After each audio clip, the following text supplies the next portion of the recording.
देखो last class में यहाँ तक हो गया था ना। यहाँ तक के बाद जैसे हमने क्या पढ़ा था, सल्फर के बारे में। सल्फर के 8 परमाणु बने, सल्फर के अणु के इलेक्ट्रॉन की बिंदु संरचना है ना। 1 2 3 4 5 6 7 8, 8 परमाणु लिखे हुए थे, है ना।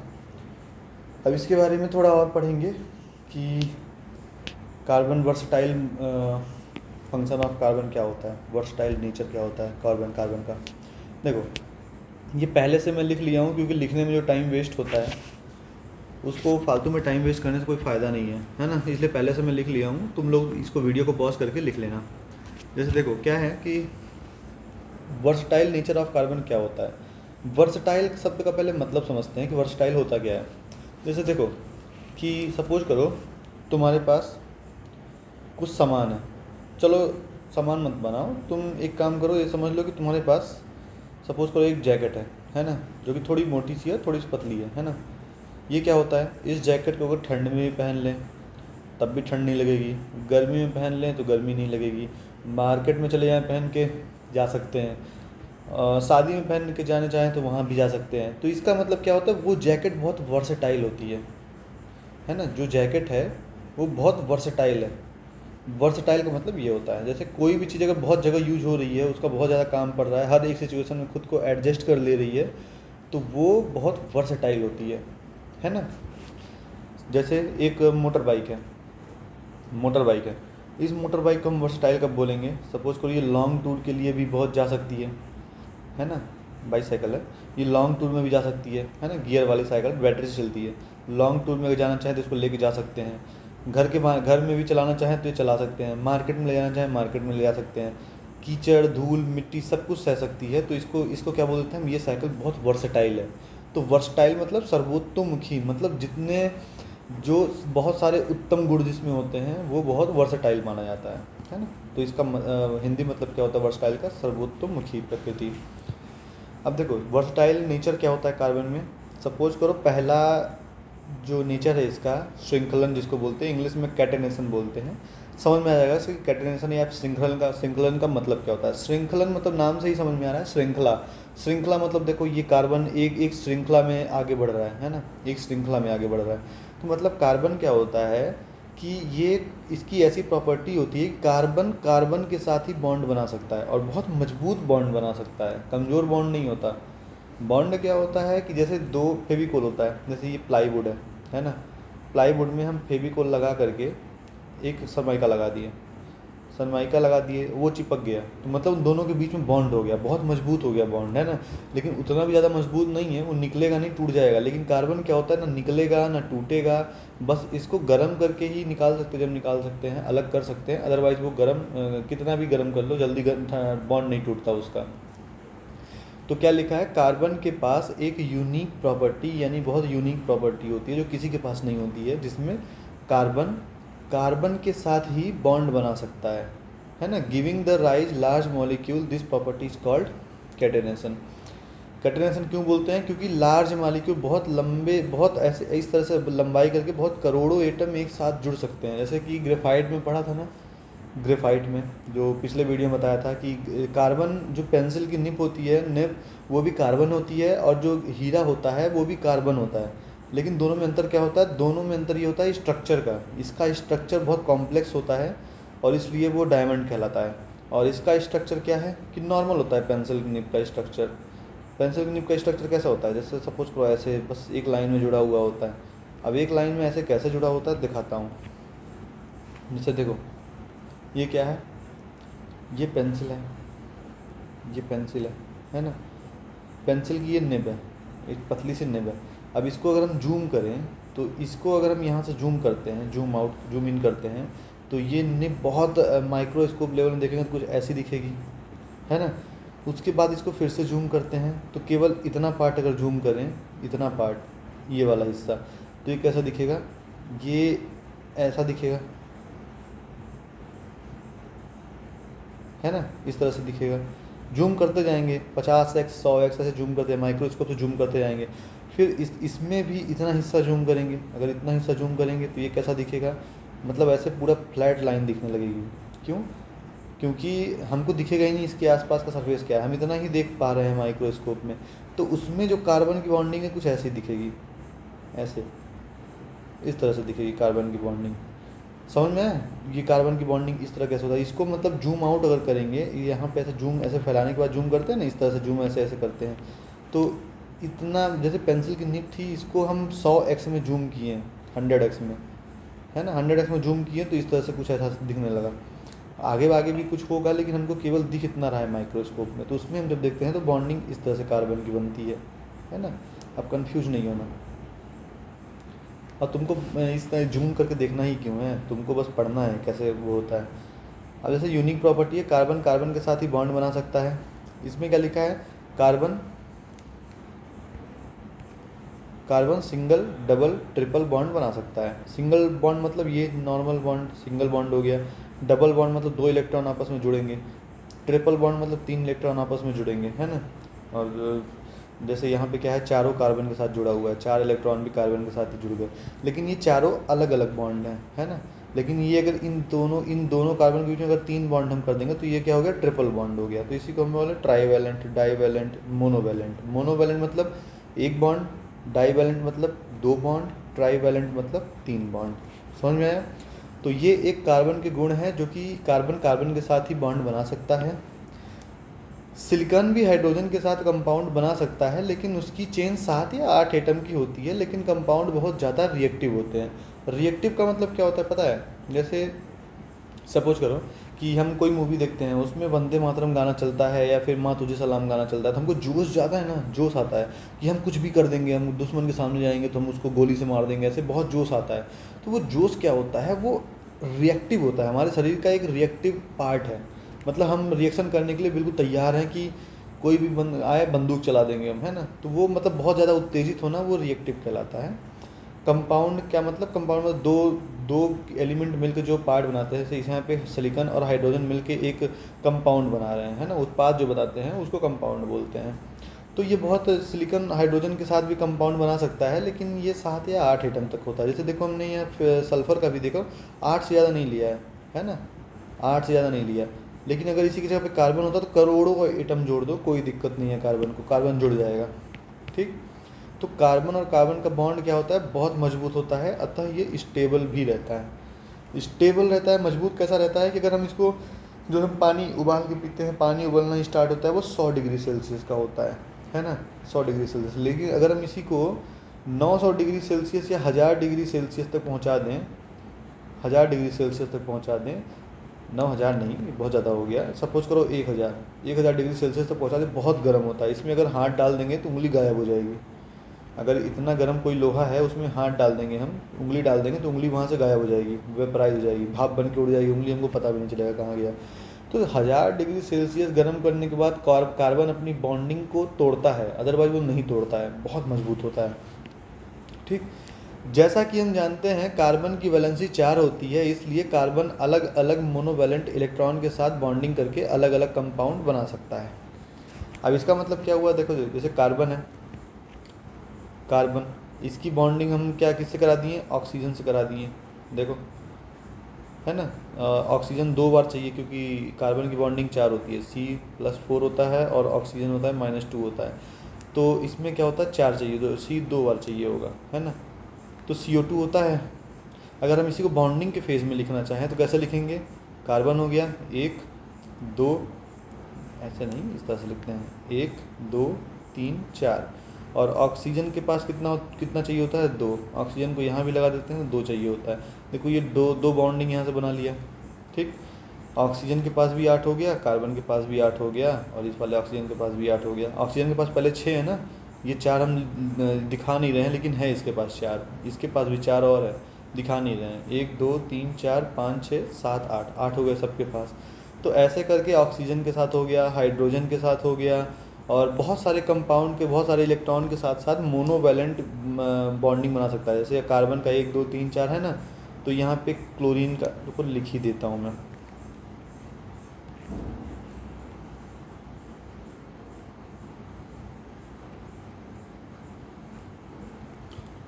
क्या होता है, जैसे ये कार्बन है 1 2 3 4, देखो ये हाइड्रोजन के साथ मोनोवैलेंट रिएक्शन करके मोनोवैलेंट बॉन्ड बना के, मोनोवैलेंट मतलब सिंगल बॉन्ड सबके साथ बना बना के एक कंपाउंड बना लिया, जिसको बोलते हैं क्या, CH4, ऐसे बोलते हैं ना।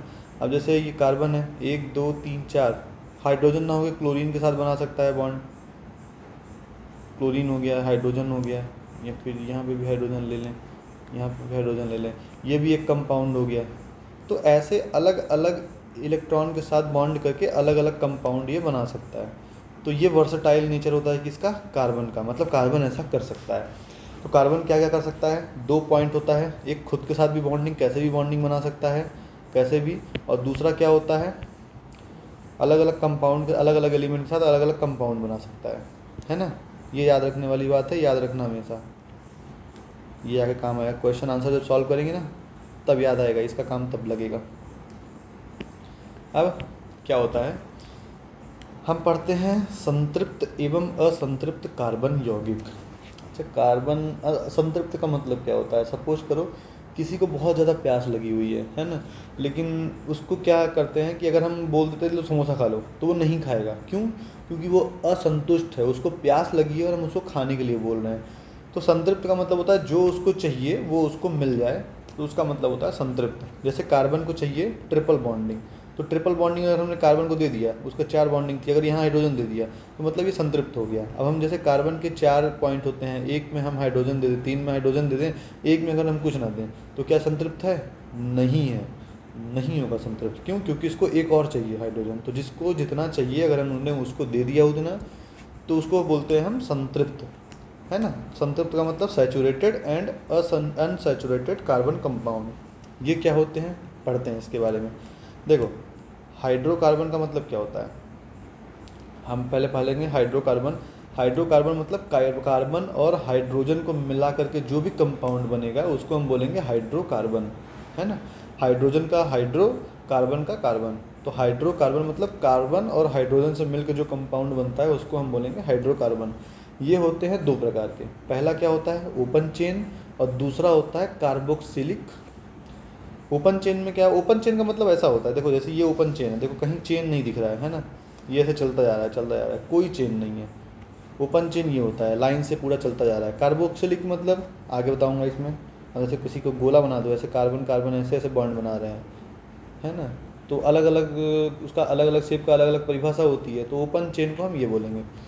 जैसे ओपन चेन में 3 प्रकार के आते हैं, कौन, एल्केन, एल्कीन, एल्काइन। स्पेलिंग याद कर लेना, इसको हम हिंदी में ऐसे बोलेंगे एल्केन, है ना। तो इस तरह से लिखने से अच्छा है कि इंग्लिश में लिख दो, सस्ता पड़ेगा, सरल भी पड़ेगा। तो एल्केन का मतलब क्या होता है, सिंगल बॉन्ड, या फिर आगे बताता हूँ। एल्केन का मतलब देखो, एल्केन जब भी आए एन आना चाहिए, ANE या ANE, इन हो गया, और YNE आ गया तो आइन हो गया, है ना। एल्केन, एल्कीन, एल्काइन, ये याद रखना। ANE मतलब CnH2n+2। इसको हिंदी में कैसे लिखेंगे, सपोज करो कि अगर C एक बार है और H क्या है 3 बार है, इसका मतलब क्या होता है, एक यहाँ 2 गुणे 1 + 2, सॉरी 4 होगा यहाँ पे। देखो ये क्या है Cn, और ये H2n+1। देखो n की वैल्यू अगर हम 1 रख दें तो 2n+2, इसका मतलब क्या होता है, यही होगा ना। अगर n की वैल्यू हम 1 रख दें तो यहाँ भी n की वैल्यू 1 रख देंगे, तो इसका मतलब क्या हो जाएगा, 2 गुणे 1 + 2 मतलब 4। तो देखो C एक बार, H 4 बार, है ना। फार्मूला ऐसे यूज होता है। फिर से बताते हैं, फिर से पढ़ते हैं। जैसे यहाँ पे लिखा है CnH2n, CnH2n। n को अगर हम C को 2 बार रखें तो H को क्या रखेंगे, 2 गुणे 2, n की वैल्यू 2, तो क्या हो जाएगा C2H4, है ना। इस तरह से लिखेंगे। अगर हम यही सेम चीज़ इसमें फॉलो करें तो कैसे फॉलो करेंगे, CnH2n-2, तो C को अगर हम 2 ले लें तो H को क्या लेंगे, 2 गुणे 2 - 2, मतलब C2H 4 - 2 मतलब 2, C2H2, है ना। इस तरह से लिखेंगे, ठीक। अब इसको बोलेंगे क्या, देखो जब भी इस तरह के फार्मूला में कुछ भी इलेक्ट्रॉन कोई भी कंपाउंड सेट बैठे CnH2n+2 तो C2H 2 दूना 4 2 6 C2H6 अगर तुमको दिखे कि इसका दुगुना से 2 अधिक है, यहाँ पे जो वैल्यू है इसके 2 गुने से 2 अधिक है, तो उसमें क्या लगाना है AN लगाना है। देखो एल्केन है वो, है ना। और उसके बाद अगर तुमको ऐसा लगे कि C2H4 मतलब यहाँ जो है इसका जस्ट दुगुना है, अगर यहाँ पे H में है तो उसमें क्या लगाना है ENE ईन लगाना है, एल्कीन।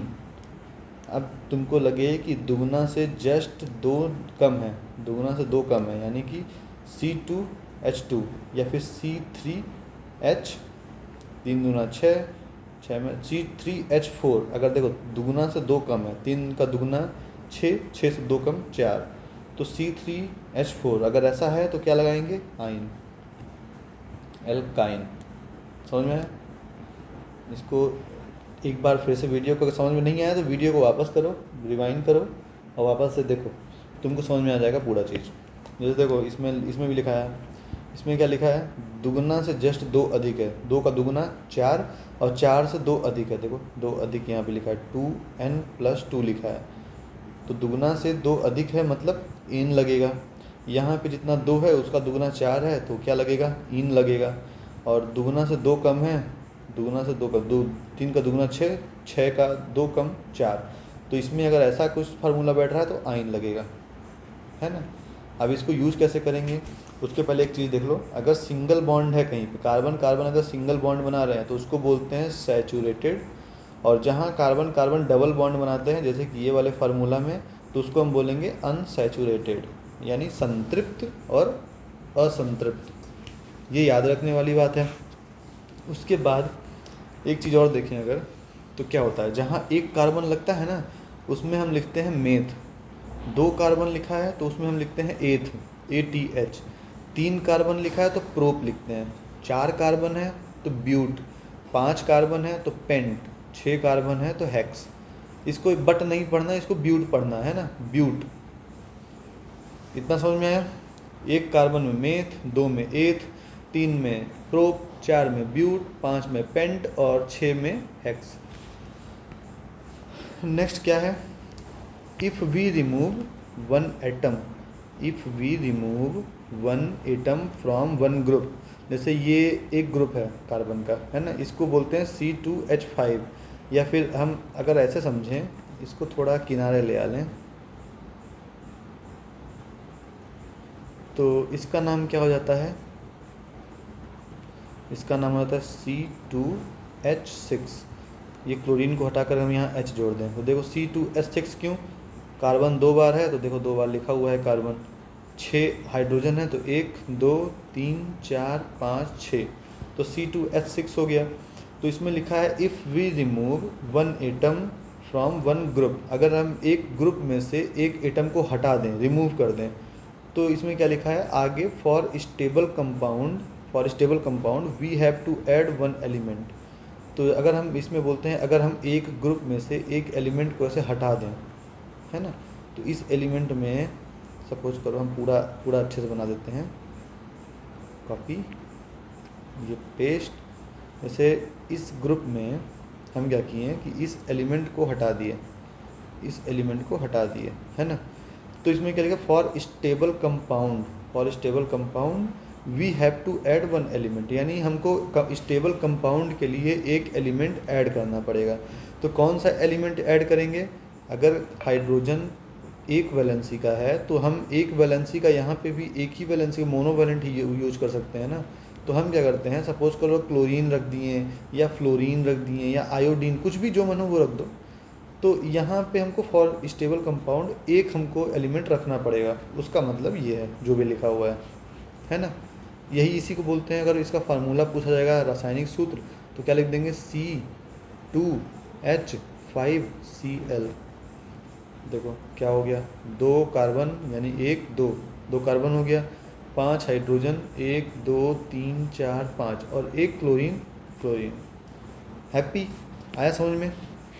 सेम एग्जांपल यहाँ दिया हुआ है CH4 में, चार हाइड्रोजन है, एक हाइड्रोजन को हटा करके एक क्लोरीन जोड़ दिया गया है, तो CH3Cl हो गया CH4 की जगह, है ना। ऐसे ही तुम फ्लोरीन भी ऐड कर सकते हो। अब मैंने क्लोरीन किया, तुम फ्लोरीन ऐड कर दो, सब दोनों की वैलेंसी 1 ही होती है, -1 होती है, लेकिन होती तो है ना वैलेंसी 1।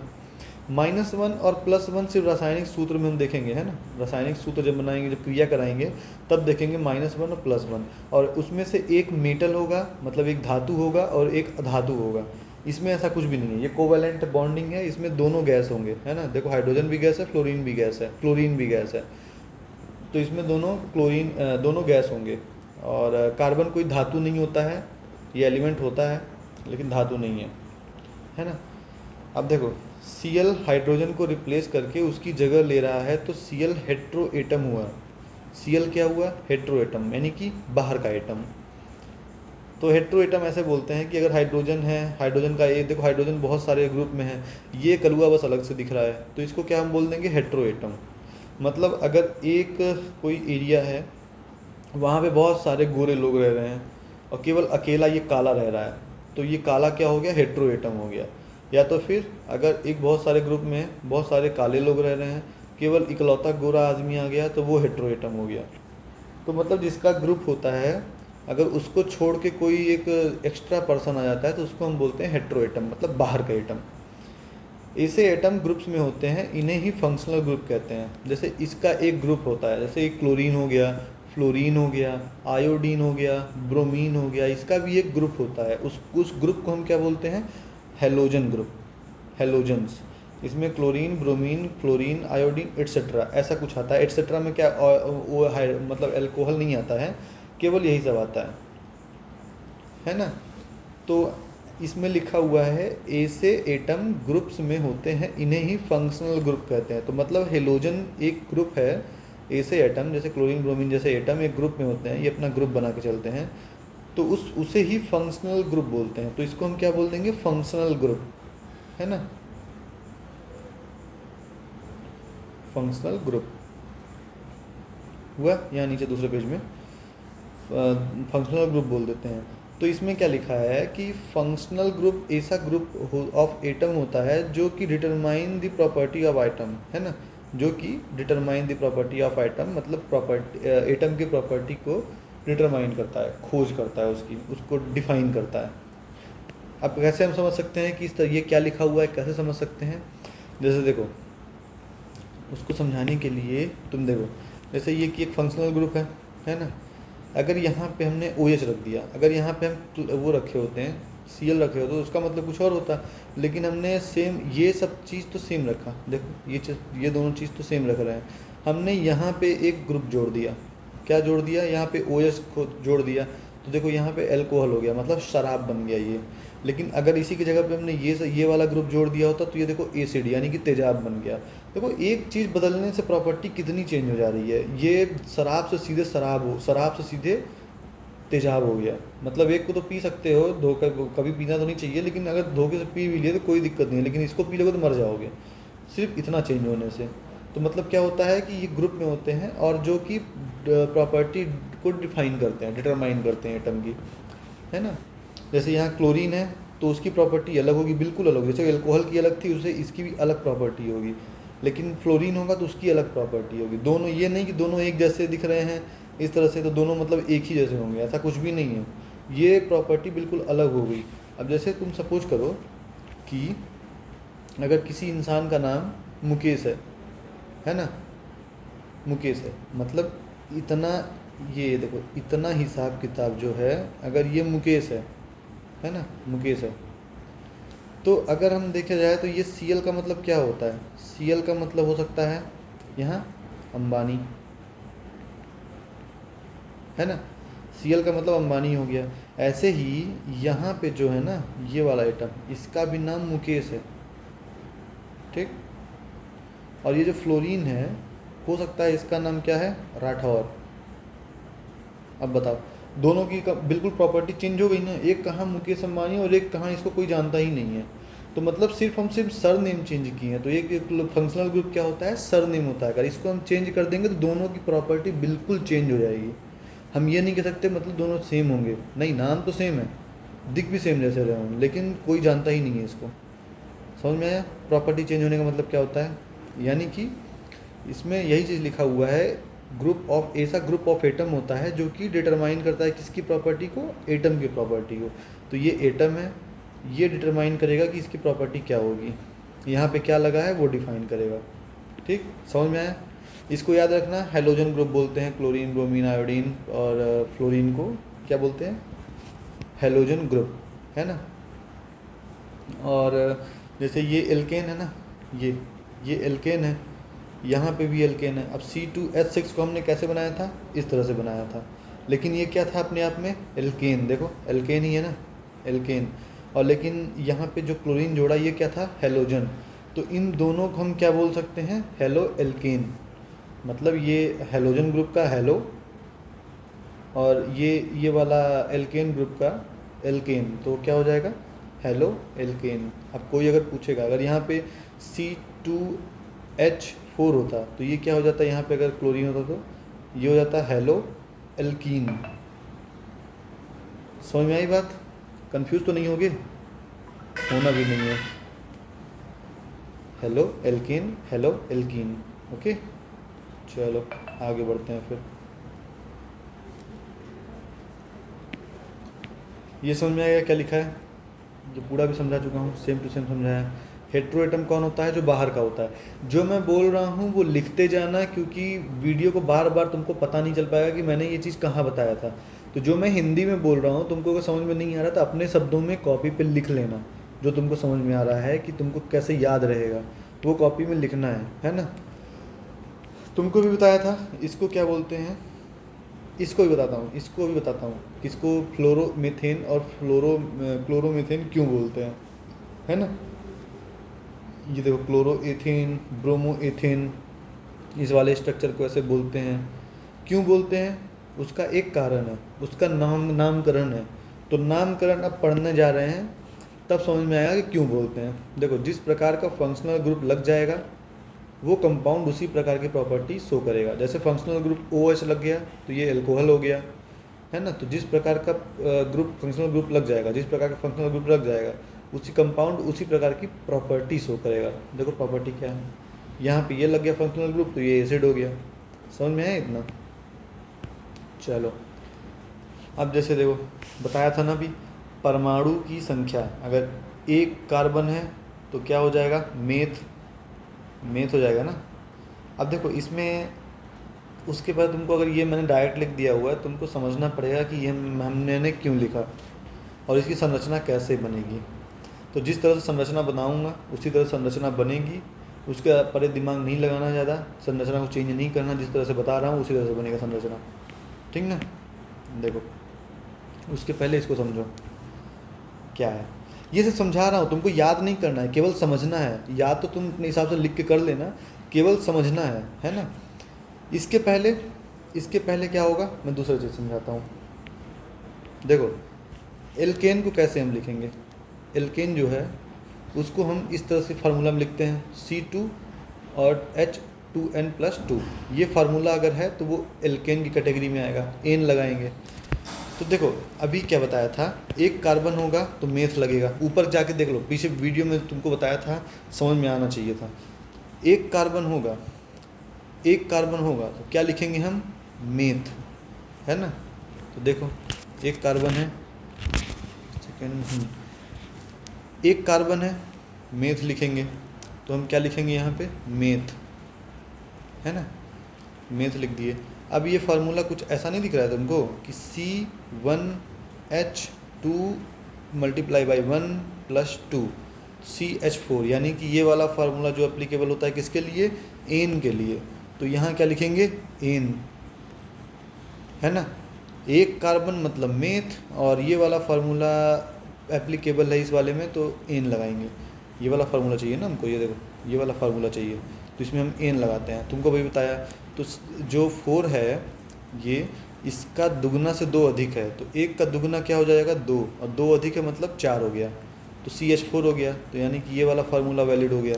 जब ये वाला फार्मूला वैलिड होगा तो एन लगाएंगे, तो इसका नाम क्या हो जाएगा, मेथ + एन, क्या हो जाएगा, मेथेन।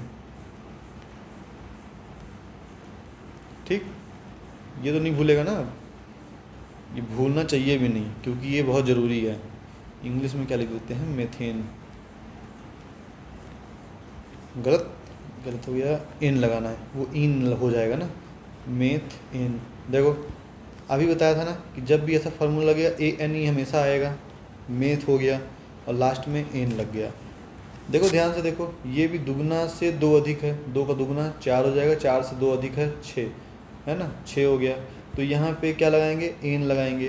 तो जब दो कार्बन होता है तो बताया था ना एथ लगता है, एथ, ए टी एच। और जब ये वाला फार्मूला एप्लीकेबल है ये वाला, तो क्या हो जाता है, एन। तो एन लगा दो, ए एन ई। देखो इतना सरल नाम है, बताओ कोई कठिन था। मेथेन एथेन बोलते थे, तुमको अभी तक समझ में नहीं आता रहा होगा कि क्यों बोलते हैं मेथेन, लेकिन उसको इसलिए बोलते हैं क्योंकि उसका नामकरण ही ऐसा हुआ है, एथेन।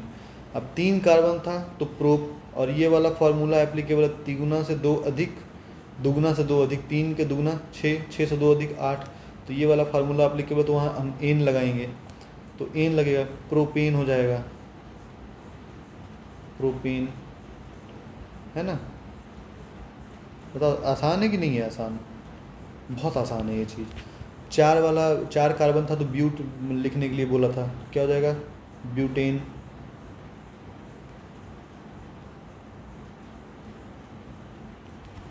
5 कार्बन है तो पेंटेन, एन लास्ट में हमेशा लगता रहेगा, है ना, पेंटेन। और इसको क्या लिखते थे, हेक्सेन।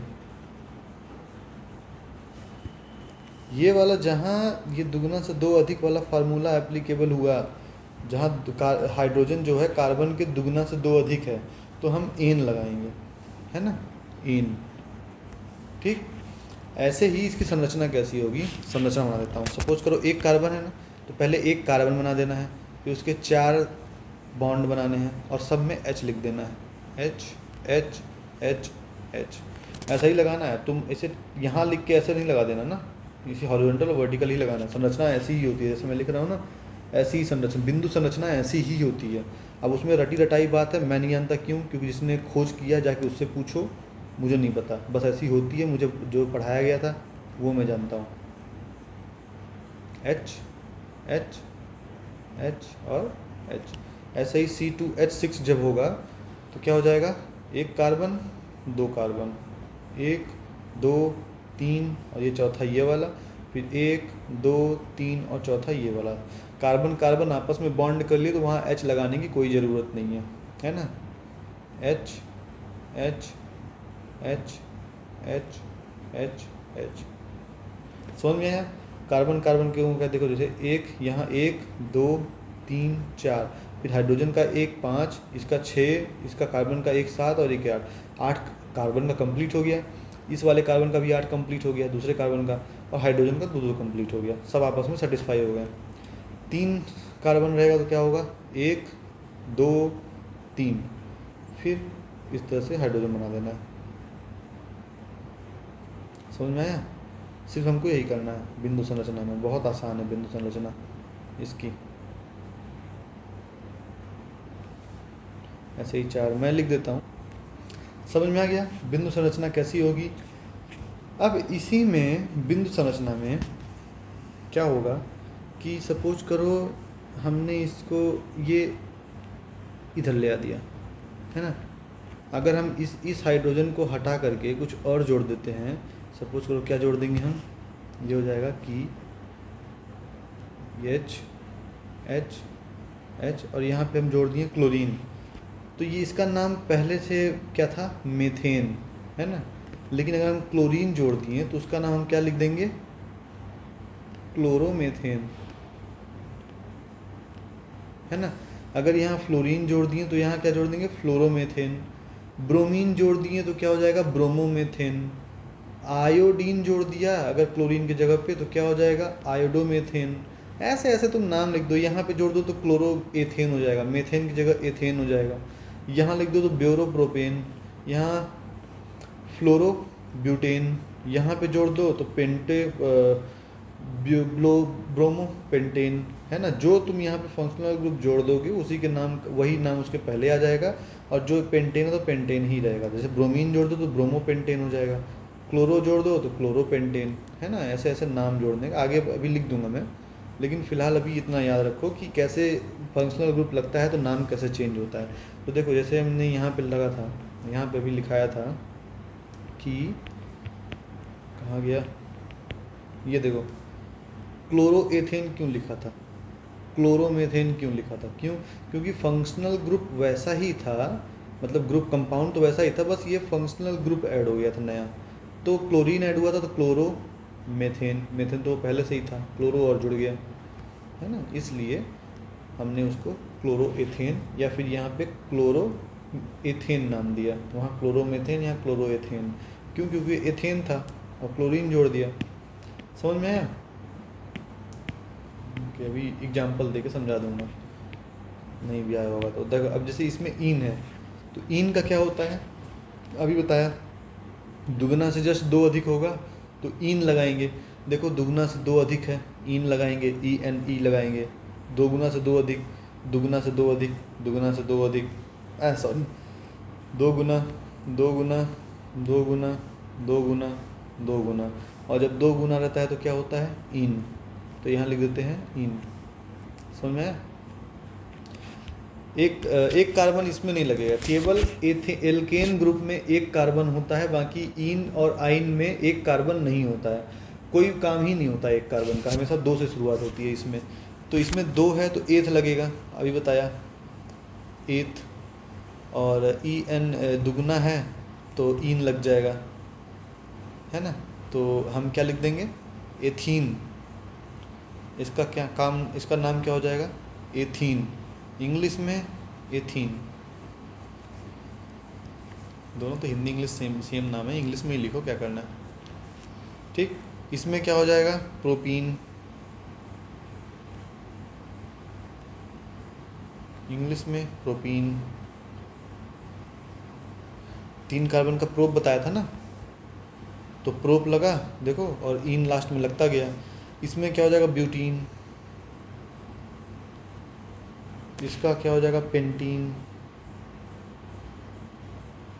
और यहाँ क्या हो जाएगा? हेक्सीन। इंग्लिश में भी लिख देता हूँ, ब्यूटीन, पेंटीन, और यहाँ हेक्सीन। ये याद रखना है, याद रखना बहुत कठिन नहीं है, बस तुमको थोड़ा ध्यान देना है कि कार्बन कितना है, हाइड्रोजन कितना है, बस गिनना है, बाकी सब याद आ जाएगा। अब देखो बिंदु संरचना, इसका स्ट्रक्चर कैसे बनाते हैं। अभी देखो यहाँ पे बताया था ना, देखो यहाँ पे एल्केन जब भी होता है तो सिंगल बॉन्डिंग होती है, लेकिन एल्कीन जब होता है तो डबल बॉन्डिंग होती है, और एल्काइन जब होता है तो ट्रिपल बॉन्डिंग होती है। तो एल्कीन जब भी आएगा तो हमको डबल बॉन्डिंग लगानी है संरचना में, ये याद रखने वाली बात है, और याद रखना भी है तुम लोगों को। एल्कीन जब भी आएगा, देखो एल्कीन जब भी आ रहा है तो हमको एक डबल बॉन्ड लगाना है, तो हम यहाँ लिख देते हैं डबल बॉन्ड, याद रहेगा तुम लोगों को, है ना। डबल बॉन्ड लिख भी देता हूँ मैं। एल्कीन बोले तो जब भी आएगा तब हमको लिखना है, लगाना है डबल बॉन्ड। डबल बॉन्ड किस में?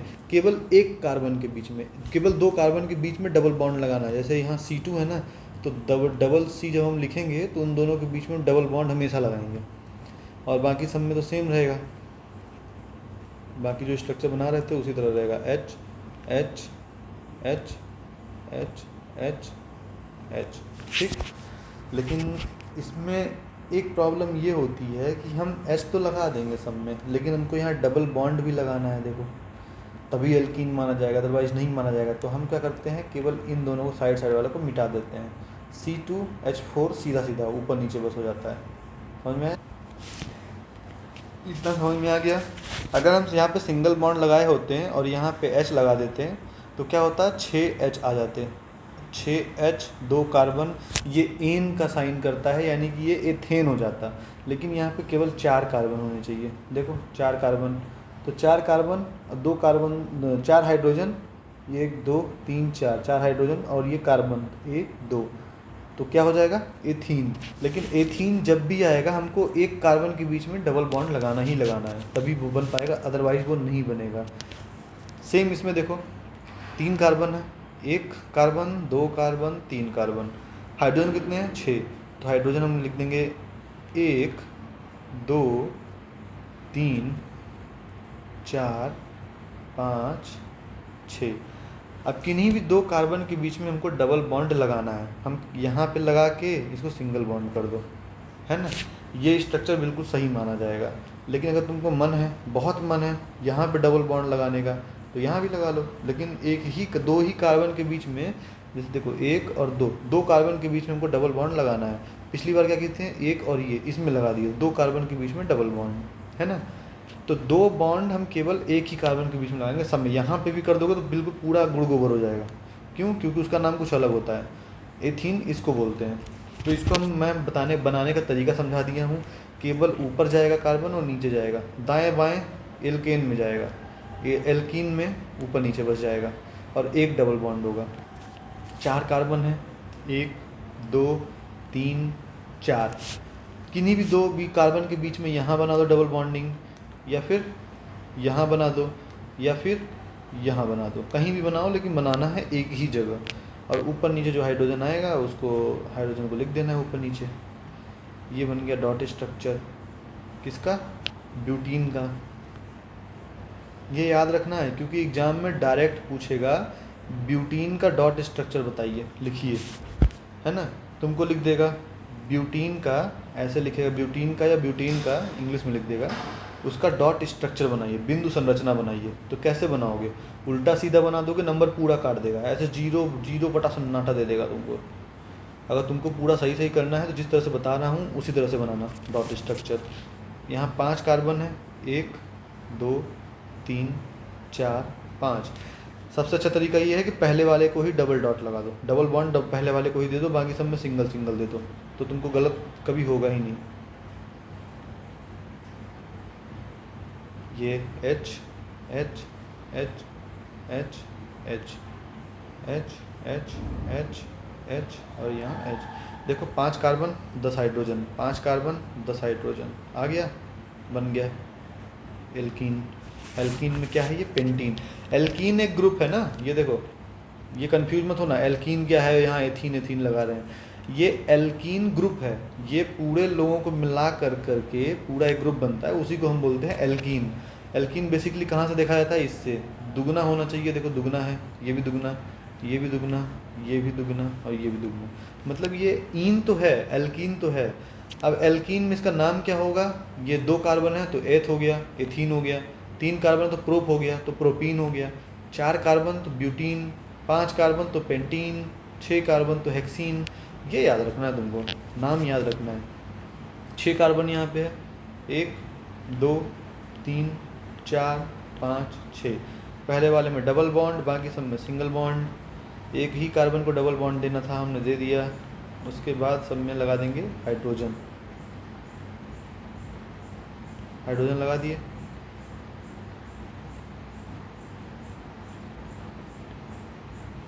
ठीक, ये हो गई इसकी बिंदु संरचना। इसमें कोई दिक्कत, समस्या, परेशानी नहीं होनी चाहिए मेरे ख्याल से। अगर कोई दिक्कत है दोबारा नहीं बताऊंगा, वीडियो को पीछे करके फिर से देख लो, है ना। अब देखो, जैसे एक हो गया एल्केन, हो गया एल्कीन, हो गया। अब आते हैं एल्काइन, किसको बोलते हैं? तो एल्काइन इसको बोलते हैं कि जिसमें जो फार्मूला है कार्बन का और हाइड्रोजन का, यानी कि हाइड्रोकार्बन का जो फार्मूला होता है, दुगना से 2 कम होता है। पहले वाले में क्या दुगना से 2 अधिक था, दूसरे वाले में दुगना था, लेकिन इसमें क्या है दुगना से 2 कम होता है ना। और इसमें एक कार्बन में 2 कार्बन के बीच में ट्रिपल बॉन्ड बनता है, यानी trivalent bond. Trivalent bond, triple थोड़ा बहुत बेकार सा लगता है, ट्राईवैलेंट लिख दें, अच्छा लगता है ना। ट्राईवैलेंट, दूसरे वाले में लिख लेना काट के डाईवैलेंट। अब इसमें क्या था कि देखें हम, ये दुगना है, 2 कम है, दुगना 2 का दुगना 4 होता है, 4 से 2 कम है, तो दुगना से जब भी 2 कम होता है तो हम क्या लिखते हैं? आइन। और 2 कार्बन को क्या लिखते हैं? एथ, तो इसका नाम हो जाएगा एथाइन। ये अभी क्वेश्चन सॉल्व नहीं कर रहे हैं, केवल हम नामकरण पढ़ रहे हैं, किसको क्या बोलते हैं, है ना, किसको क्या बोला जाता है, केवल हम नामकरण पढ़ रहे हैं। तो इसमें ये मत सोचना कि क्या पढ़ रहे हैं हम लोग, पढ़ कुछ नहीं रहे, केवल नामकरण पढ़ रहे हैं। एग्ज़ाम में लिखेंगे क्या, बिना लिखे तो नंबर मिलेगा नहीं। और नॉलेज के पॉइंट ऑफ व्यू से भी हमको पता होना चाहिए किसको, किस स्ट्रक्चर को हम बोलते क्या हैं। अगर पता ही नहीं होगा तो हम पढ़ेंगे ही क्या। यहाँ 3 कार्बन है तो क्या हो जाएगा, प्रोपाइन। हिंदी में तुम लिख लेना, इंग्लिश में मैं लिख देता हूँ, प्रोपाइन। YNE लास्ट में आना चाहिए, है ना। और प्रोप तो हम पहले से ही बोलते हैं उसको। यहाँ क्या हो जाएगा, ब्यूटाइन। यहाँ पेंटाइन। ऐसे पंडित होता है तो उसकी वाइफ को पंडिताइन बोलते हैं ना। ये वो वाला YN नहीं, वो वाला आइन नहीं है, ये कार्बन का आइन है। यहाँ पे क्या हो जाएगा, हेक्साइन।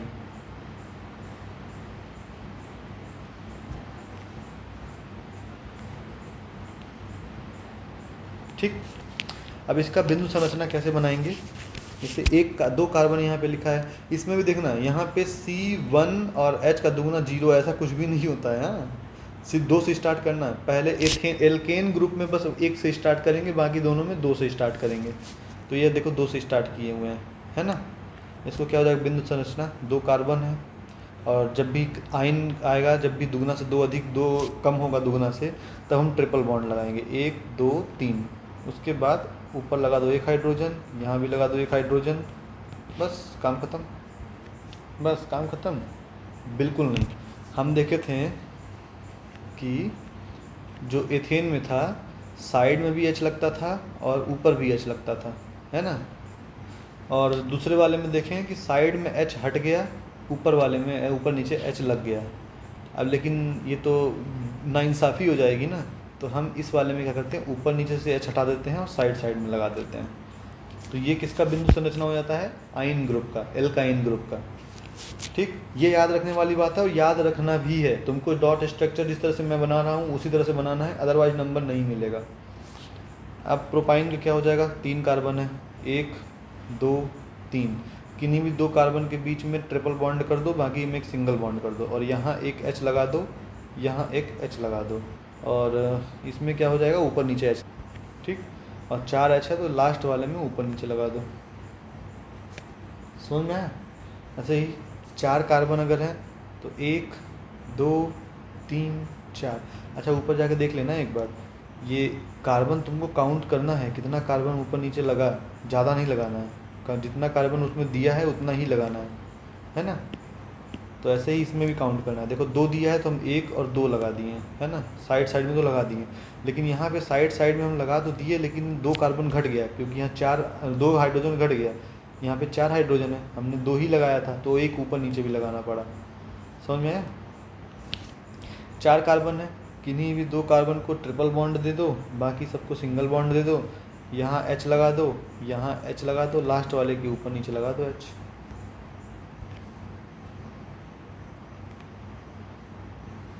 क्या ऊपर नीचे क्या, 6 हाइड्रोजन है ना, 1 2 3 4 5 6 लगाना है तुमको। बस ये ध्यान रखना कि अब तुम्हारे मन में एक क्वेश्चन की लहर दौड़ रही होगी, पता नहीं दौड़ रही है कि नहीं, कि हम इसके ऊपर नीचे क्यों नहीं लगा सकते हाइड्रोजन, इसके ऊपर नीचे हम क्यों नहीं लगाएं, या फिर इसके ऊपर नीचे हम क्यों नहीं लगाएं। तो उसका रीज़न ये है, कि देखो कार्बन के पास कितना था, 1 2 3 4 इलेक्ट्रॉन था पहले से, इसको 4 और चाहिए था। इसको यहाँ 1 मिल गया, 2 मिल गया, 3 मिल गया इस वाले कार्बन का, और यहाँ पे 4 मिल गया, तो इसका यहाँ पे ऑक्टेट कंप्लीट हो गया। अब अगर जब इसका ऑक्टेट कंप्लीट हो गया तो हम काहे के लिए इसको ऊपर नीचे लगाने जाएं, नहीं लगाएंगे ना। तो इसमें ध्यान रखना, ऑक्टेट कंप्लीट तभी होगा जब 8 इलेक्ट्रॉन इसको मिल जाएंगे, और जब 8 इलेक्ट्रॉन मिल गया तो हम यहाँ पे और इसमें 9वां 10वां हम क्यों लगाएंगे। इसको 4 चाहिए था, 4 मिल गया, 4 इसके पास पहले से था। जैसे देखो यहाँ पे 1, यहाँ 2 3 4 हो गया, 5 6 7 और ये 8। जब 8 उसको मिल गया है तो उसमें H लगा कोई फ़ायदा है क्या, नहीं है ना। ये याद भी रखना, जिसमें ट्रिपल बॉन्ड होगा उसमें हम H नहीं लगाएंगे, यहाँ पे तो लगा दिए थे क्योंकि यहाँ पे देखो 1 2 3 4 5 6 7 8 8 ऑक्टेट यहाँ पे कंप्लीट कर रहा था, इसलिए ऊपर नीचे हम बॉन्ड लगा रहे थे। लेकिन बाकी सब में हम नहीं लगाएंगे। जैसे देखो इसमें क्या है, 1 2 3 4 5, बिल्कुल गलत हो रहा है यहाँ पे। एक सेकंड, शायद सच में गलत हो गया। एक wait wait wait wait wait, यहाँ पे हमने गलत ये किया हुआ है कि पहले इसको हाइड्रोजन हटाते हैं। देखो ध्यान से देखो, यहाँ हाइड्रोजन के 1 2 3 4, 4 इसको मिल गया। देखो 1 2 3 4 5 6 7 8, लेकिन इस वाले कार्बन को ध्यान से देखा जाए तो हम यहाँ पे डबल बॉन्ड तो लगा दिए हैं। यहाँ पे 4 बॉन्ड, कार्बन में सिर्फ 4 बॉन्ड हो सकते हैं, हमने बाद वाला बॉन्ड एक्स्ट्रा लगा दिया है। तो इसको एक्स्ट्रा बॉन्ड हमको हटाना पड़ेगा। कैसे हटाना पड़ेगा, इसको हटा के यहाँ हम जोड़ देंगे, क्योंकि इसको भी 4 चाहिए था ना। 4 1 2 3 4 ऐसे चाहिए था, लेकिन हमने एक्स्ट्रा लगा दिया था। तो इसका भी खास ध्यान रखना। देखो मेरे से खुद भी गलती हो गई, तो तुमसे भी गलती हो सकती है, तो इसका खास ध्यान रखना। अब बहुत अच्छे से तुमको बनाना है तो एक काम करना, इसको क्या करना, एक यहाँ जोड़ देना ऐसे और एक ऐसे जोड़ देना। तो ये H यहाँ हो जाएगा, एक H यहाँ हो जाएगा, देखने में स्टाइलिश लगने लगेगा। सेम ऐसे ही इसको यहाँ से हटा के यहाँ H जोड़ेंगे, इसको यहाँ से हटा के यहाँ H जोड़ देंगे, और इसको भी यहाँ से हटा के यहाँ जोड़ देंगे, क्योंकि सब कुछ केवल 8 इलेक्ट्रॉन अपना कंप्लीट करना है। और सब में ऐसा डिज़ाइन बनाना हो तो बना देना, क्योंकि वो दोनों वही शो करता है। समझ में आई बात। हम देखो मेरे से गलती हो गई थी, मुझे लग ही रहा था कहीं ना कहीं गलती हो रही है। इसको कैसे समझ सकते हैं, हमको किस तरह से देखना है, केवल 4 है कार्बन, तो 1 2 3 4, 4 इलेक्ट्रॉन खाली होने चाहिए। यहाँ पे क्या था, 3 ही था, 1 2 और 3, चौथा नहीं था। लेकिन यहाँ पे देखो रेक्टिफाई कर दिए, अब सब कुछ सही है ना। ऐसे ही यहाँ पे भी रेक्टिफाई करना है हमको।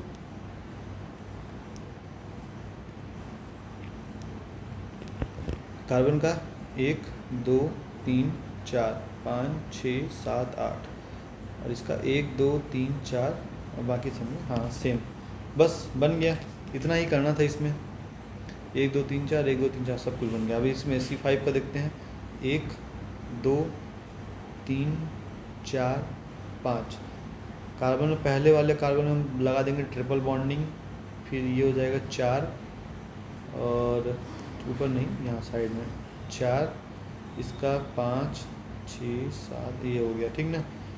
इस कार्बन का देखो, पहले वाले कार्बन का 1 2 3 4, इसका भी 1 2 3 4, इसका भी 1 2 3 4, इसका 1 2 3 4, और इसमें भी 1 2 3, ऐसे लगा देंगे। बाकी सब में हाइड्रोजन जोड़ देंगे। देखो तुमको कार्बन का इलेक्ट्रॉन कितना है वो हमेशा देखना, चेक करना पड़ेगा। और बिंदु डॉट स्ट्रक्चर बनाने के बाद भी तुमको चेक करना है कहीं गलती तो नहीं हुई है करके, है ना। देखो 8 हाइड्रोजन होने चाहिए थे, 1 2 3 4 5 6 7 8, हो गया कंप्लीट। सब कुछ चेक करने के बाद ही हम बिल्कुल श्योर रह सकते हैं कि अब हम सही हैं, अब हम गलती नहीं है हमारे अंदर। समझ में आया। अब इसको में कैसे करेंगे, 6 कार्बन, 1 2 3 4 5 6, पहले कार्बन में 3 4, इसका 3, ये इसका भी 4, 1 2 3 4, 1 2 3 4, 1 2 3 4, 1 2 3 4। अब देखो हाइड्रोजन यहाँ रख दिए, यहाँ यहाँ यहाँ सब जगह हाइड्रोजन रख देंगे। अब उसका डॉट स्ट्रक्चर जो है इसी तरह बन जाएगा। समझ में आया कैसे बनाएंगे डॉट स्ट्रक्चर, बिंदु संरचना, और इसका नाम क्यों होता है, ये सब कुछ मेरे ख्याल से तुमको समझ में आ गया होगा। ठीक, अब सपोज करो हम एक एग्जांपल लेते हैं। एग्जांपल क्या है, तुमको ये बताया अभी। एक्चुअल में इसको थोड़ा, इसका भी नामकरण 1 घंटे की वीडियो तो ऑलमोस्ट हो गई है। इसका अभी एक बेसिक नॉलेज बता देता हूँ, उसी नामकरण से इसको कैसे जोड़ेंगे। एक बेसिक नॉलेज तुमको लोगों को पता है, थोड़ा और बता देता हूँ तो तुमको समझ में आ जाएगा कि आगे हम किस तरह से बिहेव करवाएंगे उस कार्बन से। सपोज करो कि इसको हमने यहाँ से कॉपी मारा, इसको देखो कॉपी मारा यहाँ से और कर दिए यहाँ पे पेस्ट। देखो सेम है ना। इसका नाम क्या था, एथीन नाम था, एथेन नाम था। एथेन यहाँ पे है, एथेन, इसको लिख लेते हैं एथेन, है ना। अब हम क्या करते हैं, इस हाइड्रोजन को मिटा करके हम यहाँ लिख देते हैं क्लोरीन, तो इसका क्या हो जाएगा, क्लोरोएथेन। ऐसे मैं एक बस बता रहा हूँ, तुम लोगों को सब में इसी तरह सेम करना है ना। लेकिन हाँ, केवल एल्केन ग्रुप में ये सब करना है, ये सब बकलोली केवल एल्केन ग्रुप में, एल्कीन या एल्काइन में नहीं करना है। तो ये यहाँ पे ये मत देना कि क्लोरो एथीन लिख देते हैं, क्लोरोएथीन, ऐसा बिल्कुल नहीं है। सिर्फ एन ग्रुप बस में, ANE, एन में करना है, किसी और में नहीं करना है। अगर यहाँ पे फ्लोरीन हो गया तो क्या हो जाएगा,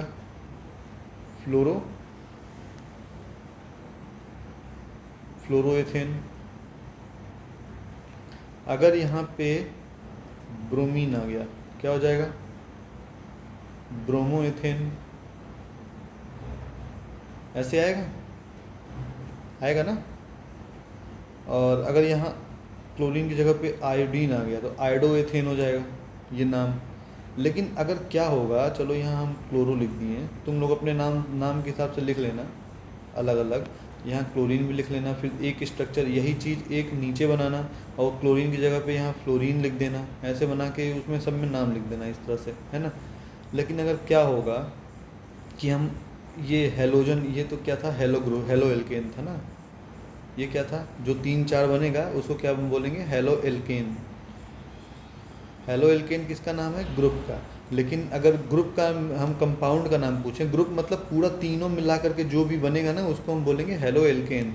और कंपाउंड का नाम क्या है, इस कंपाउंड का नाम हो जाएगा क्लोरोएथेन। हेलो एल्केन तो चलो ग्रुप का नाम हो गया, है ना। जैसे सपोज को टीम इंडिया एक ग्रुप है, लेकिन टीम इंडिया में 11 खिलाड़ी हैं, तो 11 प्लेयर का अलग अलग नाम है, लेकिन सबको एक साथ लेके चलें तो टीम इंडिया बन जाती है।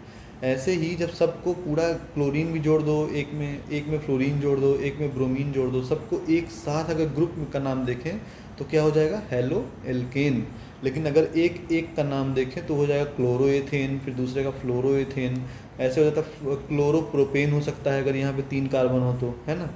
क्लोरोप्रोपेन, क्लोरोपेंटेन, है ना, क्लोरोहेक्सेन, ऐसे अलग अलग नाम का अलग अलग। तुम लोगों का होमवर्क यही है कि पहले मेथेन में, पहले लेना मेथेन को, उसमें एक बार क्लोरीन जोड़ के उसका नाम लिखना, फिर एक बार फ्लोरीन जोड़ के उसका नाम लिखना, फिर एक बार ब्रोमीन जोड़ के उसका नाम, फिर आयोडीन जोड़ के उसका नाम, ठीक।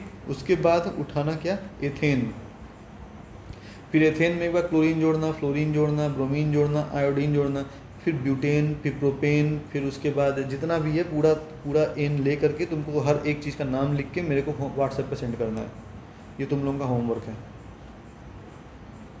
देखो भूलना नहीं है, होमवर्क आ जाना चाहिए टाइम से, है ना। अब देखो जैसे हम क्या करते हैं, ये हम 2 कार्बन यहाँ ले लिए, ये ले लिए H हो गया, यहाँ भी H हो गया, ये इधर भी H हो गया, इधर भी H हो गया, इधर भी H हो गया, इधर भी H हो गया।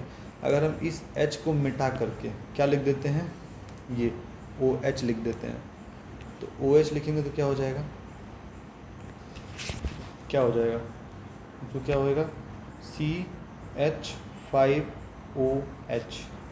इसको एथिल एल्कोहल बोलते हैं, एथिल एल्कोहल, है ना। इसको बोलते तो एथिल एल्कोहल है, लेकिन इसका नाम क्या होगा, जैसे इसका क्लोरोएथेन हुआ, इसका नाम क्या होगा, इसका क्या हो जाएगा, ये OL लिखा है ना लास्ट में, देखना OL है ना, तो हम OL ना लगा करके हम इसको AL लगा देते हैं, तो ये क्या है, एथेन है। और लास्ट में अगर हम L लगा देंगे तो क्या हो जाएगा, एथेनॉल, यानी एथेन और ये एथेनॉल, इसका नाम हो जाएगा। ये कैसे होगा नेक्स्ट वीडियो में डिटेल में बताऊंगा। अभी के लिए फ़िलहाल ऐसा समझ लो कि इसमें क्या है, एल्डिहाइड, यहाँ कार्बोक्सिलिक एसिड, तो इसको हम एल्डिहाइड को क्या बोल देते हैं, एल्डिहाइड ही बोलेंगे, लेकिन इसमें से एल्कोहल था तो इसमें लास्ट में AL लगाया हमने, है ना। लिख दूंगा मैं यहाँ पे, जैसे इसमें क्लोरोब्रोमो था, क्लोरो था, यहाँ ब्रोमीन का ब्रोमो था, तो ऐसे ही OH का अल हो जाएगा। ये ध्यान रखना है, याद लिखते लिखते तुमको याद हो जाएगा, बहुत आसान है ये सब, है ना। तो फिलहाल इसका इंट्रोडक्शन ये था। इसके बारे में नेक्स्ट वीडियो में डिटेल में पढ़ेंगे कि इसको बोलते क्या है, उसका नामकरण क्या होता है। फिलहाल अभी मेरा मोटिव ये था कि तुम लोगों को ये वाला नामकरण रटवाना, जो कि बता दिया हूँ, बिंदु संरचना। ये सब अपने कॉपी में अच्छे से लिख लेना, अच्छे से याद कर लेना। याद करने की ज़रूरत नहीं है, तुम समझ लोगे तो तुमसे बन जाएगा। और क्यों बोलते हैं उसका सच बताऊँ तो मुझे भी नहीं पता। जो साइंटिस्ट बनाया है उससे जाके पूछो, मेरे से नहीं। जो बनाया है मैं उसको पढ़ा रहा हूँ, है ना। ये भी एक कार्बन मतलब मेथ, दो कार्बन मतलब एथ, ये तुमको ये वाला सबसे ज़रूरी था, है ना। ये तीन चीज़ पढ़ा हमने, एल्केन, एल्कीन, एल्काइन, तीन चीज़ हमने पढ़ लिया, है ना। बस ये नामकरण एक बार ख़त्म हो जाए, फिर उसके बाद एक छोटा सा टॉपिक और है, उसके बाद हम क्वेश्चन आंसर की सीरीज ख़त्म करेंगे।